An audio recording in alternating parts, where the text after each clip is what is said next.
உளையான சேற்றில் வாழ்ந்த என்னை தூக்கி எடுத்தவரே,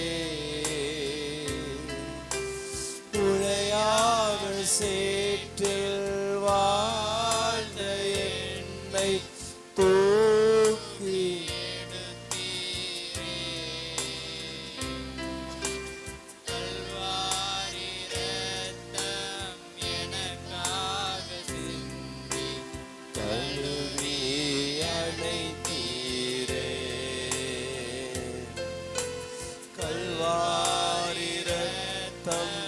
எனக்காக சிந்தி